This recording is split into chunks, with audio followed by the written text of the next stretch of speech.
Ladies and gentlemen, welcome back to the channel for a brand new video. This is a very special video as I'm joined by an amazing comic book and graphic novel writer, Mr.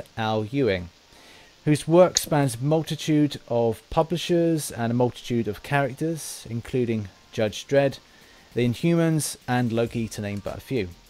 He's also the main writer for the Contest of Champions comic book series. As you can see, I've got a few copies here. And the character that he is joining us to talk about is a character of his own creation, which is the character of Guillotine. First of all, welcome out and thank you very much for joining me. No problem. Good to be on the show. Now, first of all, Al, I want to find out about pronunciation, because a lot of people say to me that the character's name is pronounced Guillotine, and the other people say, as I do, with being an Englishman, that it's Guillotine. So how is it said? Well, I mean, she lives in France. She is French. I'd imagine that in her day-to-day life, it's Guillotine. Assuming I said that right.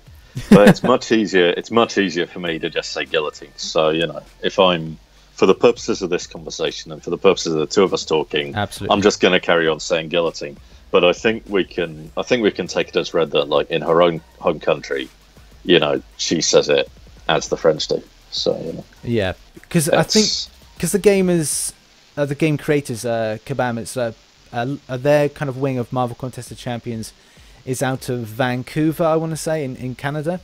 So a lot of them are French Canadians. So I guess in some ways when they're doing things, like I saw them on the red carpet for Doctor Strange, the film Doctor Strange. And they were talking to and getting the people to say, the presenters, Guillotine. So, well, that's probably a good thing. I mean, the more people who can.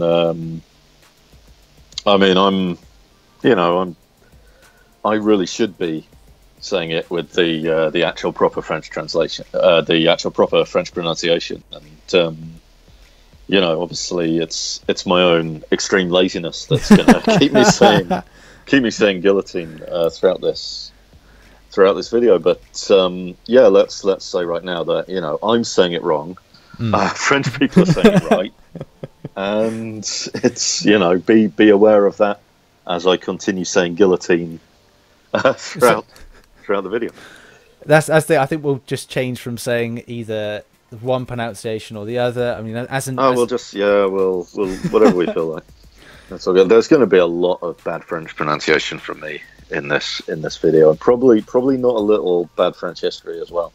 Yeah, I'm going to do a little bit of French pronunciation myself, but I think it's because I think a lot of English people are very good at kind of adding that little kind of accent to stuff, because we can really do that with the accent. Our accent's quite, well, it's generic and basic. Well, to us, yeah. It's. I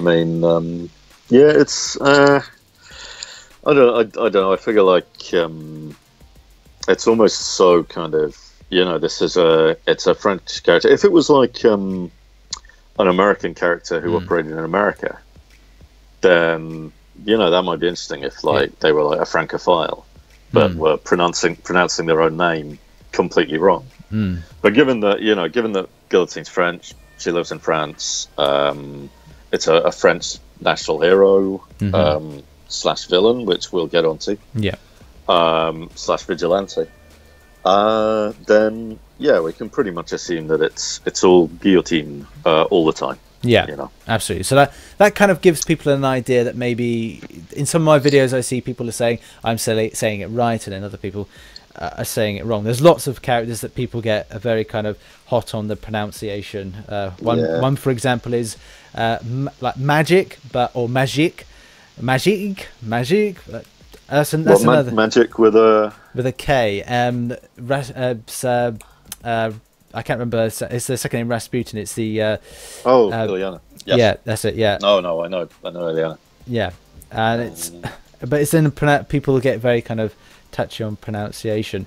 But talking of kind of characters that are in Marvel Contest of Champions, obviously this is where a lot of people come to my channel for the gaming content, sometimes towards comic book history, but this is obviously one of the quintessential videos we're doing now on on that in particular. But have you played Marvel Contest of Champions, or are you familiar? Were you familiar with them before they approached you? Or I had played it. I had played it a bit. I think in terms of the various Marvel mobile games, I remember I played a fair bit of, I think, Avengers Alliance, which was one of the earlier ones, and that's the game. I think I'm not entirely sure what's going on with that at the moment, but I'm sure a lot is going on with it. But yeah, I think Contest of Champions, that kind of struck me at the time because the graphics were very good for a phone. Yeah, you know, it was. I mean, this would have been. I would have had a smartphone for a little while, but I was quite a late adopter when it came to smartphones and iPads and things like that. So, you know, it was still very exciting to get these extremely crisp, very good graphics on a phone. Yeah, you know, I mean, and now, you know, it's much more. Phones have kind of come on to an extent that it's much more of a thing. Yeah, and if anything, we're starting to see. I mean, I say starting, you know, I'm behind the curve again, but you know, there's a lot of games which have more kind of 8-bit graphics, more kind of retro game graphics, like you know, the kind I remember from, you know, the old days of like the Amiga and the Atari ST and things like that. And yeah, and that's good too. That's all very fun, but it's nice when a phone kind of this little thing in your hand and it's pumping out graphics that would be perfectly at home on your telly. That's always nice. Oh, so yeah, Contest of Champions, you know, it interested me in that way.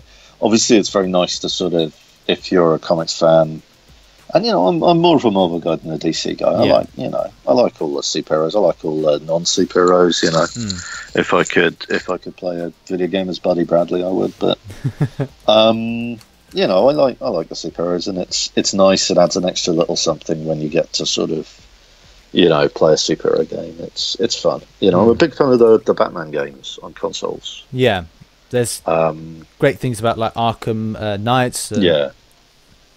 Yeah, it's fun. And you know, there's a lot of superhero games that sort of get the kind of basics of, you know, flying around and you know, having those kind of powers. Yeah. So yeah, I had played it when. They were sort of asking after somebody to do a sort of Contest of Champions time comic, and I put my hand up, and I think the idea was to do something that functioned in the kind of Marvel universe. Yeah, because the game has its own universe and its own story, and we didn't want to sort of we didn't want to do a kind of comic that was just set in the cracks of the game storyline. We wanted to do our own storyline in the main Marvel universe and have it matter, you know, and to an extent have it sort of matter as part of the Marvel universe, and then it could sort of, it would almost be a way for any players who wanted to pick it up could then find a way into the so it wouldn't be like for comics people to have an advert for the game. It'd also be for games people to have an advert for the comic. And what I tried to do was I kind of tried to come up with like rules that would allow for a lot of heroes fighting themselves, because that's the thing you can have in the game. Yeah. So I had a lot of we decided there should be a lot of kind of alternate reality heroes involved. So like time, I think in the game it's more like heroes can be sort of plucked from anywhere in time, so you can, is that right? That's about right. It does seem that there's no kind of great timeline to it. Did you take any inspiration from the previous, I think it's previous 2 Contest of Champions, kind of, one was a mini series, was it 2 or 3? We sort of did. One of the things they asked me to do, and this is where Guillotine came from, is to have some international heroes in there. Yeah. Which, in the very original Contest of Champions, that was a big thing. And it was like, the idea was to sort of promote some international heroes, to kind of make some new international heroes, And, you know, we were sort of taking the opportunity to maybe bring a couple of international heroes kind of back from the dead as well. So Ares, we got him back. I think, and, you know, I was, I wanted to kind of bring back a couple of forgotten heroes as well, because that's something I like to do. People who read my stuff will know that I have a great love for forgotten characters and sort of unloved characters. So I brought back like the British Punisher. Yeah, Outlaw. Outlaw, he's fun. Yeah. But the new character, we were thinking, well, let's invent a new character. And that was where Guillotine came from. And I think that was on the same day and in the same kind of meeting that I kind of put my hand up and agreed to write it. I just sort of had a chat with Mark Panicia, the editor, and we just sat down and thrashed out, you know, who'd be a cool international hero? Yeah. And I think, I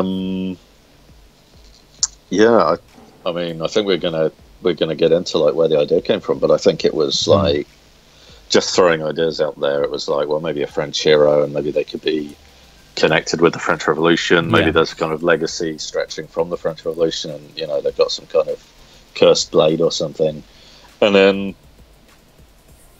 you know, and that's kind of where it sprung from. And but I think Guillotine was maybe the only completely new hero. Yeah. Who we made for that book, because we did a lot of like alternate reality versions of heroes. Some from the old What Ifs, some made out of whole cloth. And we did a lot of sort of and a lot of those alternate reality heroes were just going back to particular iterations in the past, like the Grey Hulk. And just kind of saying, yeah, we want to do stuff with him. That's, you know.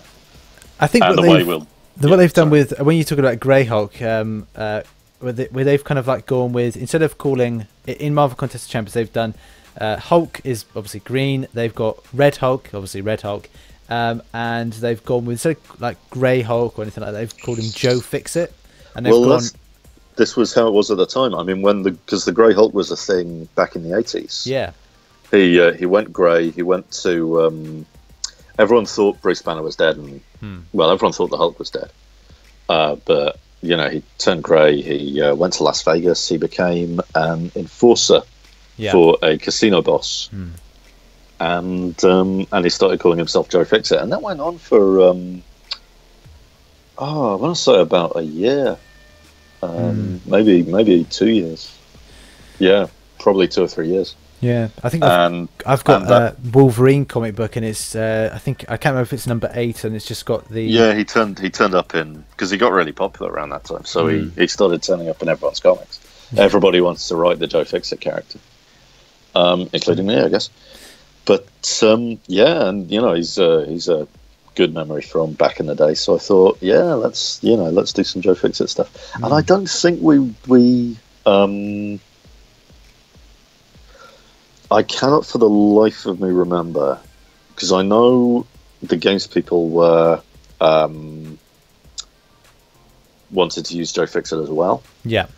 I cannot remember if it was they came to me with the idea, or they heard we were doing it and thought it was great, or if it was just like inventing the telephone, you know, two people coming up with the same idea separately.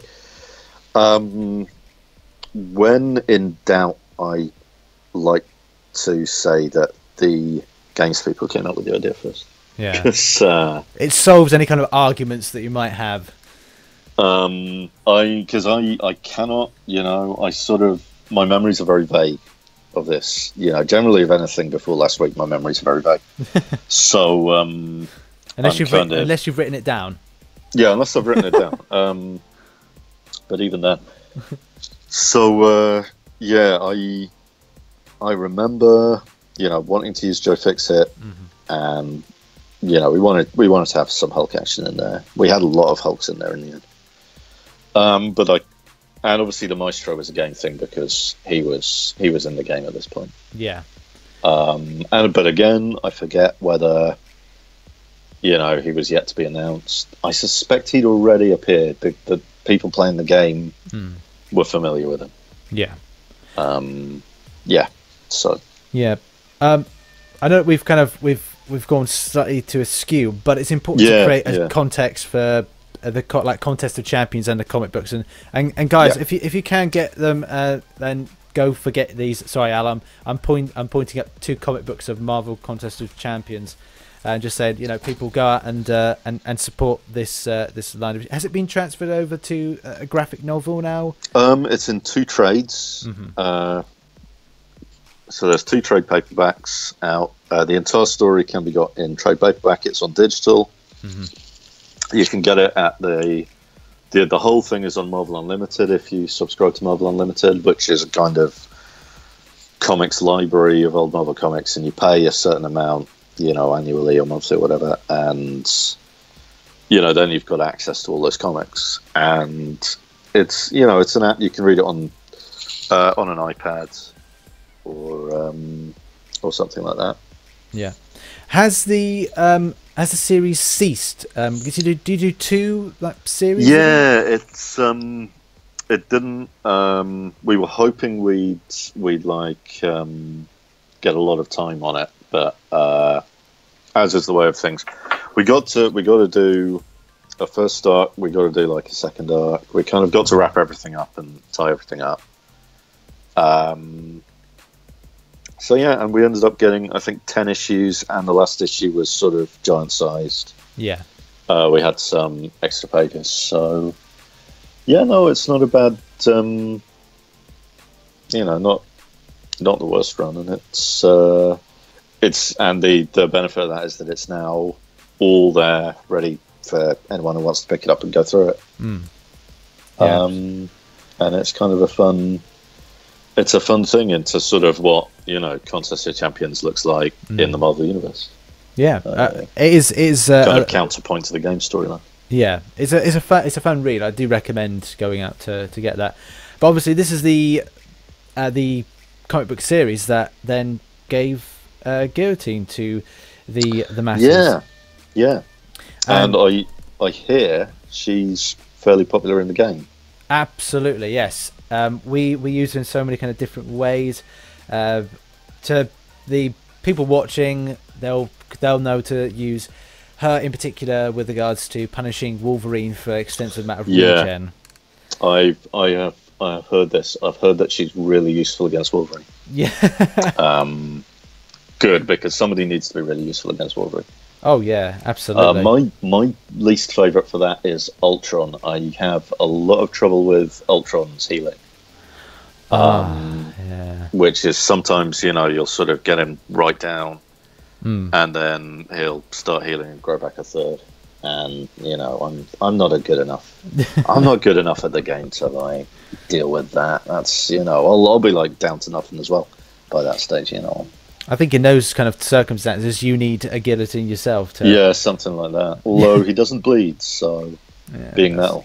No, sorry. Yes, you're absolutely right. I've been a little bit. No, so yeah, that's what makes him so tough. Because with ordinary regeneration, you can at least make them bleed a bit. Yeah. But punishing, if you've got a guillotine, that's great. Yeah, absolutely. Right, when it comes to guillotine, and we're thinking of and I know French pronunciation, Jean Demery. Is that Jean Demery? Yeah, it's. Oh, I actually looked up what his name meant at some point. You'll have to do that for yourselves at home. But we started off with the one in the present day with the Génie Sauvage.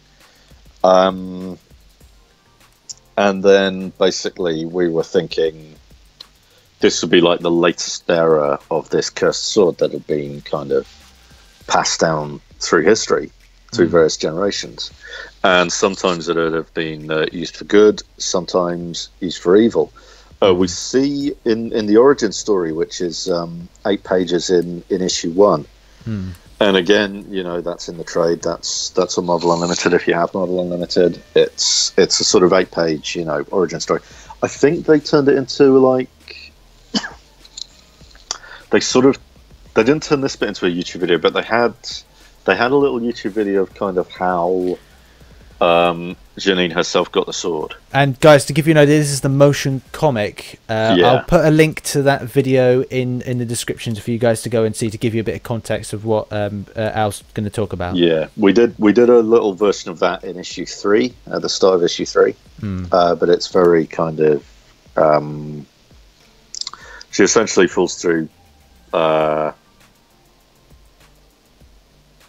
think her house has a lot of, in France, when she's very young, has a kind of, locked room where her dad keeps the sword, and she gets her hands on it and, accidentally nicks her thumb with it, and the sword tastes blood, and out come all the ghosts, who I think are because that's the thing we took from the game. Because basically, as soon as we sort of had the basic idea and written down a kind of basic version of the idea, it pretty much went to the game side. The game side did all the design. There's a guy, Gabriel Frazera, right? And he did a lot of the work on it. But yeah, and one of his ideas was obviously how the powers would translate to the game. Yeah. They'd be all like the kind of the health stealing, and it would be like stealing souls, stealing life force. Yeah. And we kind of wanted to have the sword sort of feed on blood, but I didn't really want to really get into the kind of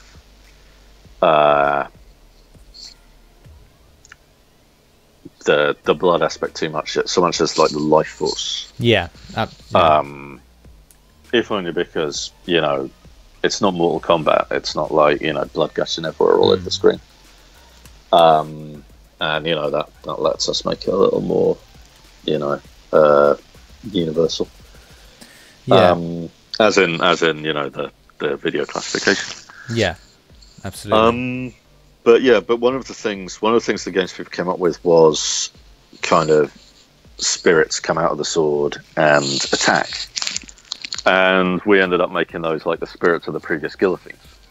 That's a good element to have. It kind of creates this kind of history within the sword as well. Yeah, and in the original comic story, I kind of went back and really got into that and tried to sort of take little snapshots throughout French history. And hopefully I haven't butchered French history too much, but and we ended up getting a look at about 6 previous guillotines before Janine, including the original. Then I don't want to say there were no more. I mean, there will have probably been more between, but these are the kind of gaps where writers can enjoy themselves. So I don't want to sort of plaster those over. Yeah, I know that when I approached you to do the interview, you were wanting specific timelines. Yeah, I mean, and I was like, nah, not doing that. Because it's open. I now kind of understand the kind of open to interpretation. I think it was what I was trying to voice was the idea that potentially that let's say that one of the ancestors, let's say I don't know, Yves Demery or Yves Demery. Yves Demery. I think that's called. It's me messing up. Definitely, he's on the page. He gets like one panel, but he's basically swearing an oath to crime, and he's leading a gang. This is in 1895. This is during La Belle Epoque, the beautiful era, and it's there were kind of criminal gangs, I believe, calling themselves Apaches. Yeah. But yeah, he's sort of he's kind of leading a criminal gang. He's very gussied up himself. He's very much this kind of gentleman criminal. The idea I kind of wanted to get across is that the sword it's a cursed sword. It's an evil sword. It's got this thirst for blood. It's much older than the guillotine name. Yeah. When the first guillotine found it, he's sort of the first guillotine Hang on, I'll look at it. What I Oh suppose? yeah, Jean Demeray. He's. This is during the Revolution. He's running from Sans Culottes in. I think I've got it in about 1793. In October of 1793, there's a particular thing I was having a look at. I think around the time of the sort of the counter-revolution and the kind of the dealing with the counter-revolution, in that he's sort of accused of sympathising with the Girondins. So there's a certain thing where a whole bunch of former Girondins were sentenced to death and executed, and this would have been around that time. And experts in French history can kind of come along and tell me that I'm talking out of my hat, or I love this because it's like, if you look at things like Les Mis, and you kind of then look at what's kind of going on at the same time, everything is kind of really open up to somewhat fiction and interpretation and whatnot. But if you then take what, again, like I said, Les Mis, and what the whole story with that is about, and you take things with regards to what's symbolic about the guillotine, and you look at the struggles of Jean, you kind of this just like fits so well today. It's also so fresh as well. That's really fresh. Well, I mean, we had about 8 pages to do a guillotine origin story, and also kind of bring her into the contest a little bit. We've got our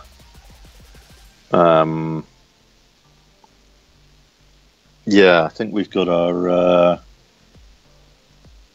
kind of summoning demon things, which I'm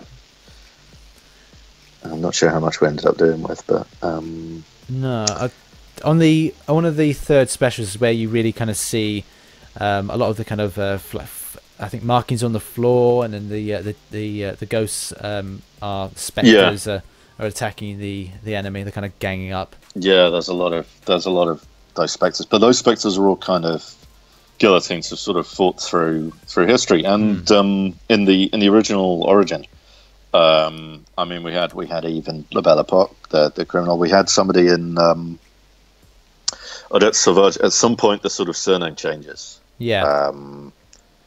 But which suggests maybe Odette was married. Maybe there's a whole story in there that we're kind of very consciously not telling and leaving to other people if they want. But we've got Odette, who's in the Second World War, participating in the liberation of Paris, and and she's got she's fighting with the resistance. So that would be an example of the power of the sword used for good, even though the sword itself, is bad. And then you've got in the 80s, you've got Janine's father, a secret agent working for the DST, which is the French secret service of that time. And again, there's like there's room if people wanted to get into that, then there'd be room. And there are people who've shown an interest. I mean, everybody's got all their own stories to tell, but there are people who've definitely shown an interest in like doing more with guillotine. Who are the other two? There's one in 1832, which I think was now I'm pretty sure I've got one of these dates wrong, but hang on. Hey, it's all open to interpretation, so it doesn't matter if you're right or wrong. It does a bit when you're dealing with real history.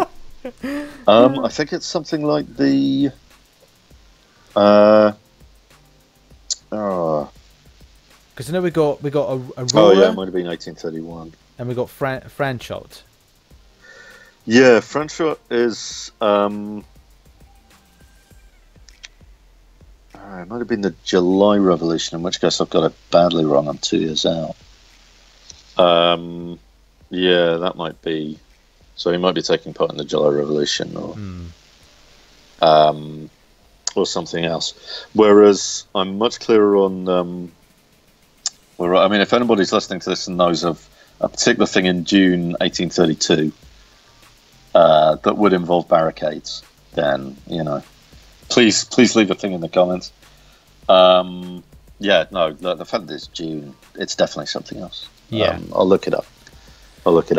May 1872. This is the Paris Communes. I read. Again, let me.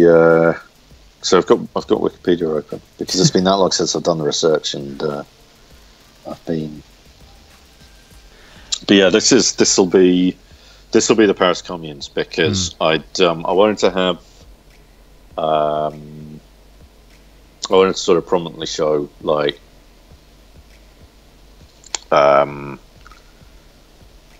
a female guillotine, and from what I remember from my research, there was a lot of early feminism going on in the communes in Paris. And it's so I wanted to have a sort of feminist heroine in 1872. It's much easier. I mean, it's much easier to sort of remember what's going on with the other three because A, it's closer to the modern day. Yeah. And B, when you've got the guy saying it's a beautiful era, then that. Whereas the two earlier are basically just like manning barricades and and there was a lot of manning of the barricades in 19th century French history.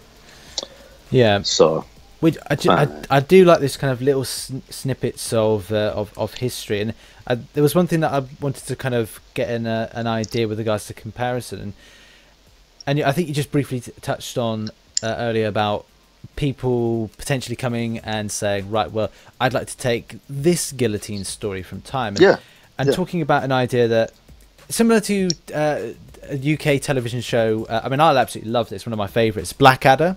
I don't know if did you ever see Blackadder? Yeah.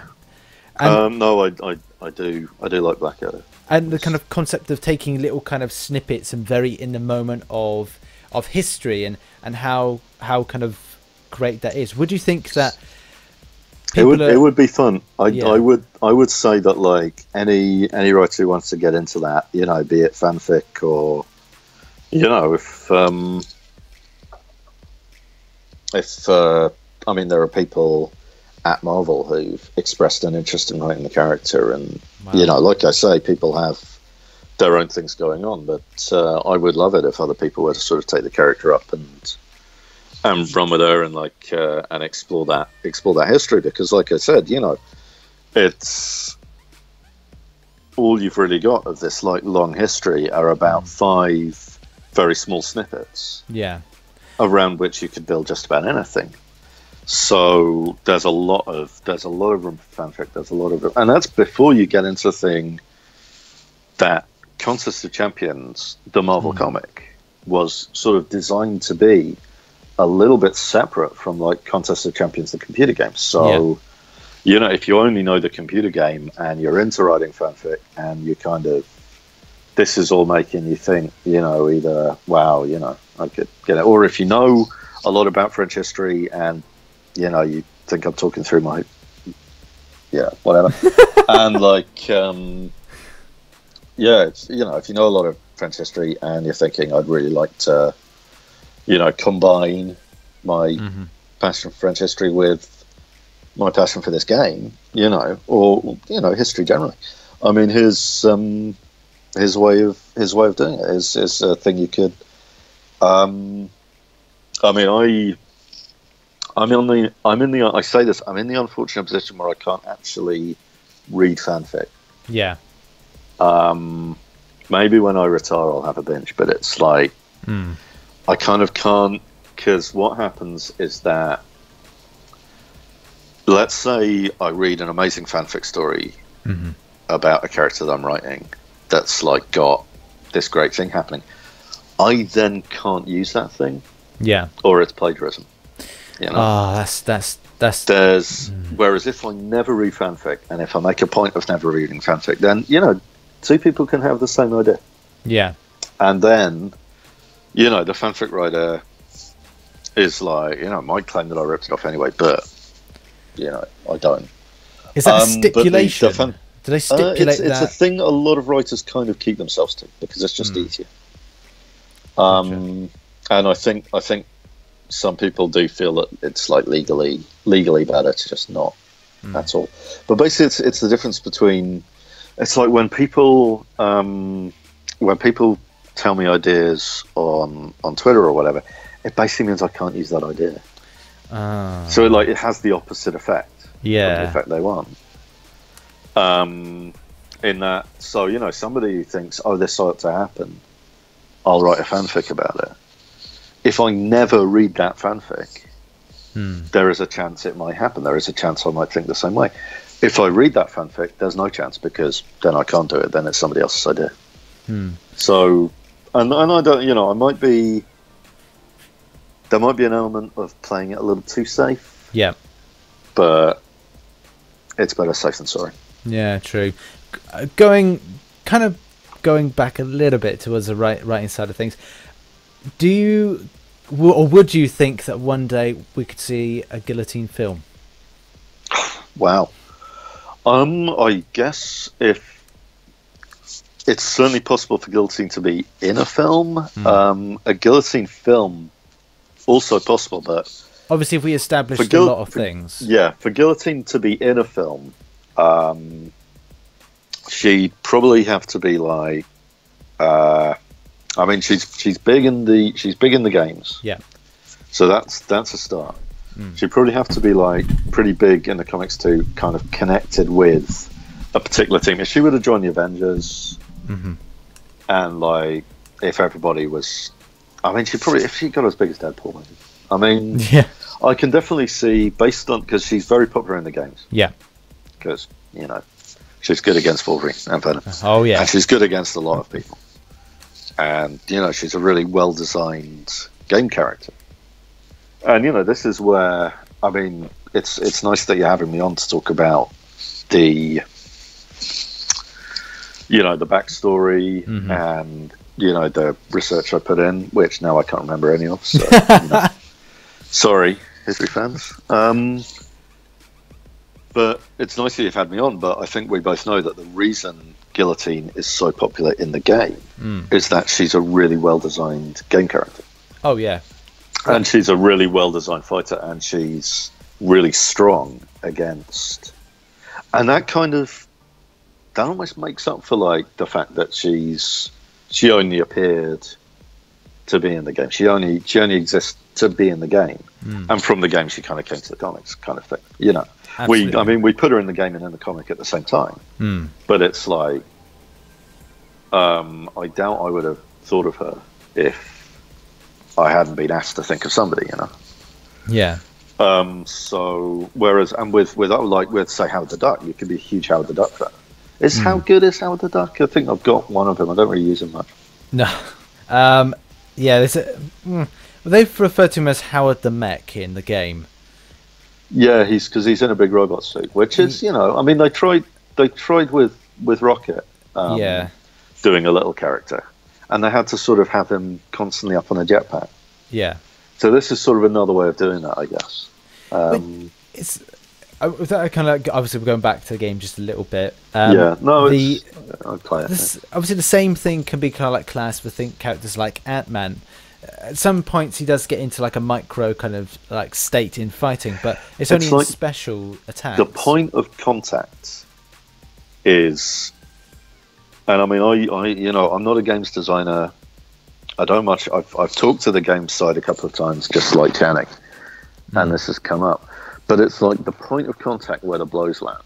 Yeah, is always the same. So like, Ant-Man will shrink down and do a run up. Yeah, but you know, when the blow lands, it like lands at the same place. And the thing is, the reverse is true as well. So it's like when other fighters are like aiming a blow. Yeah. If like that kind of, if I don't know who does Cyclops. Cyclops does kicks to the face. Yeah. He does a lot of kicks to the face. If Cyclops is like kicking Rocket Raccoon's face or Howard's face, and like, Howard's waddling around on the ground, his face isn't there. Either you have him like, fall down anyway, or it's like Odd Job in GoldenEye. It's like an unfair advantage. So I guess that's why they put him in the mech suit, because somebody had already bagsy the jetpack. So yeah, that's true. So I guess that's the why of it. Yeah. But yeah, no, I mean, if you're a huge fan of Cyclops, then I imagine Cyclops is pretty decent. He was one of the early ones, I guess. Others have come along who are maybe a bit more able to respond to later characters. Yeah. But if you're a huge fan of Cyclops, and I know a lot of people are, yeah, you're gonna want to get all the Cyclops things. Absolutely. You need a reason to get a character who has never been in a comic ever. And yeah, the reason is that she's a really good game character. So it is almost like this thing of like, she's popular in the game for like game reasons, and that's given her a kind of popularity as a comic character. Yeah. So I would like to see that. I would like to see that followed up. And I mean, as a film, if she was to be in a film, she'd probably have to like join the Avengers or something. Who would play her? Could you envision anybody? Ooh. Do you know what? I'm not gonna say without doing a bit of research, because I think it would have to be it would have to be a female French role. She's half Algerian. So I would probably. The thing is, if she was, I don't think she is French at all. But the actress that's about to play Wonder Woman. I could see her from the point of delivery. I know Gal Gadot. That's it. Yeah.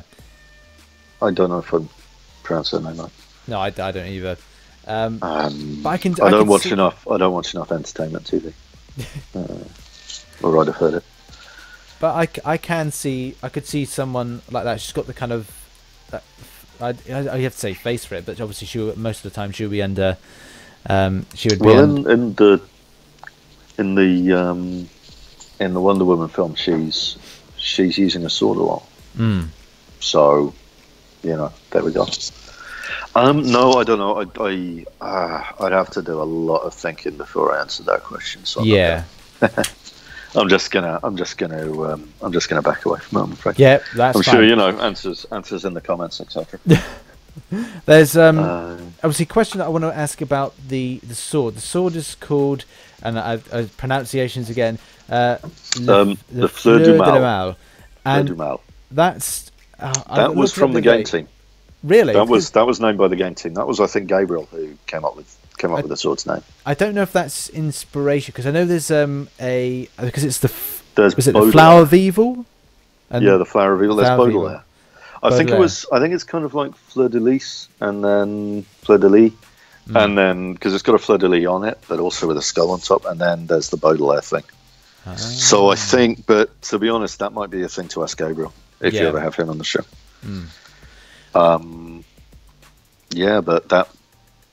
We were thinking like, and yeah, it does have an origin, because I think it was originally based on a kind of, we were thinking it'd be based on a sort of executioner's sword. Yeah. And then it ended up looking much more like a kind of medieval. It's got that blood gutter. Yeah. It's looking much more like this big sort of medieval thing, almost a kind of.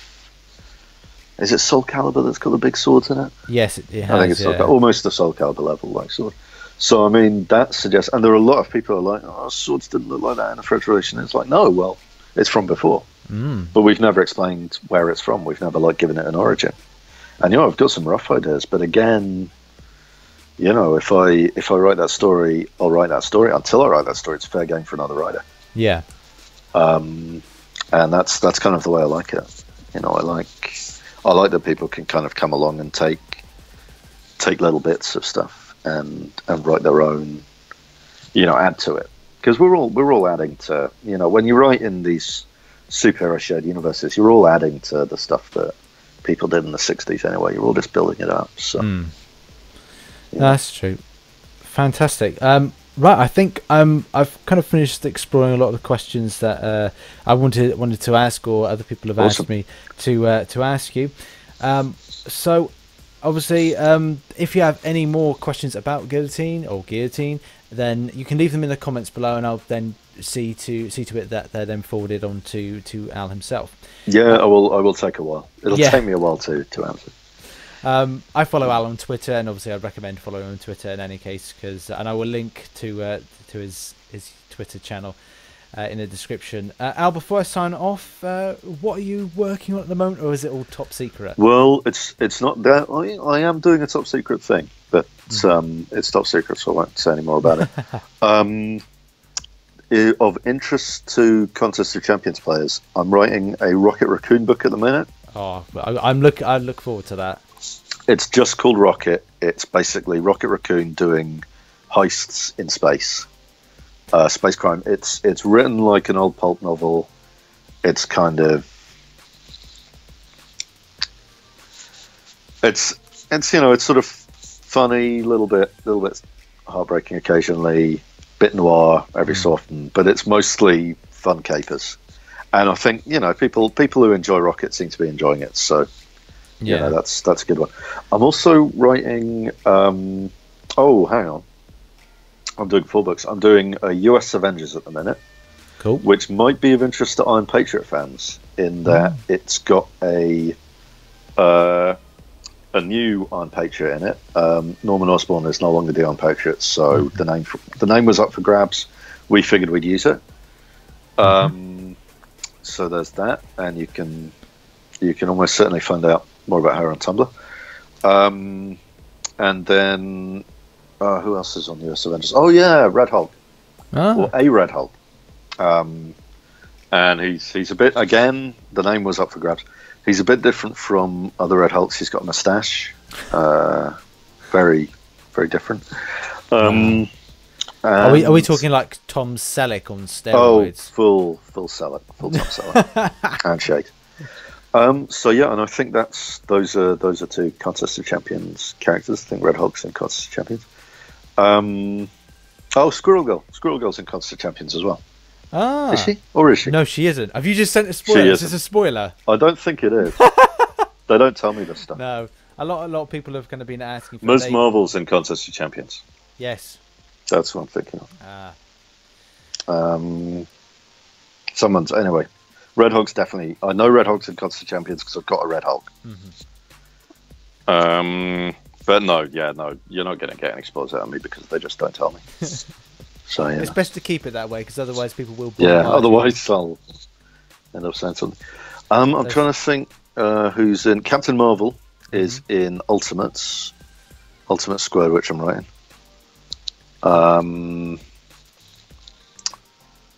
So that's where you can find Captain Marvel, as well as in her own book, obviously, which I'm not writing, but is very good. And then, I'm also doing Royals, which is an Inhumans book. And because I saw something, I saw that on Comic Vine, and there was something attachment. It's got Black Bolt's sort of in it early on, but there are a whole bunch of Inhumans. There are most of the Inhumans from the TV show are in that book. Oh, fantastic. I don't know. Because you've got Black Bolt, you've got Karnak in Contest Champions. You've got a few. You've got a decent number of Inhumans in Contest. Yeah. I can only imagine, depending on who they decide to add next. They're usually cosmic, aren't they, Inhumans? Yeah. Depends how they're doing for cosmic characters.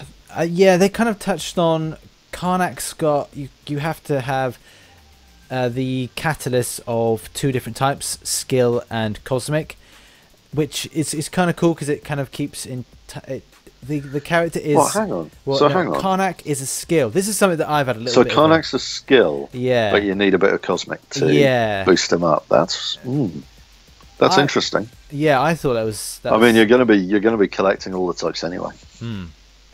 But it's interesting. That's something.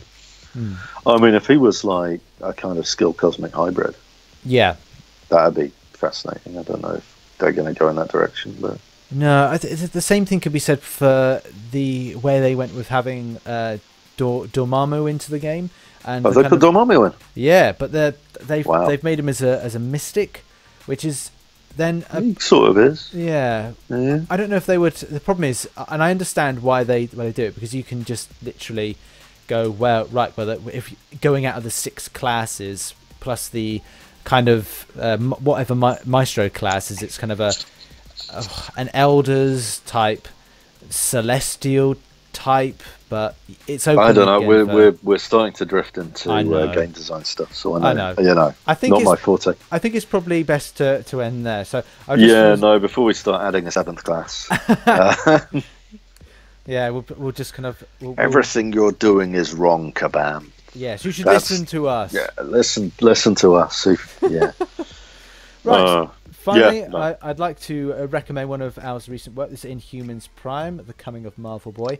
If you want to know Black Bolt's dark secret, or find out about the past of the Inhumans and their future on Earth and in the stars, then a link to this fantastic bridging issue is in the description below, so go and get it. And Marvel Unlimited, fantastic platform app website to go to get all these great comic books. Al, thank you very much for joining me. Thanks a lot. And hopefully we can do this again sometime. Maybe different character, or maybe talk about something that you've been working on. It means I have to read something of yours, a graphic novel, and then we can talk about it for everybody. Yeah, sure. I mean, it's. I don't think I've got anything else to say relating to Contest of Champions, but at least for now. But yeah, in the future. Absolutely, guys. Thank you very much for watching this video. Thank you to Al for joining me. And make sure you slap a like on this video, subscribe for more comic book related history and talk, and as well Contest of Champions, because that's on there as well. All those links to Al's work are in the description below. Please go over and give him some support and purchase some of the fantastic work that he produces, because it is great. It's great, people. So thanks Al. Goodbye. Thank you.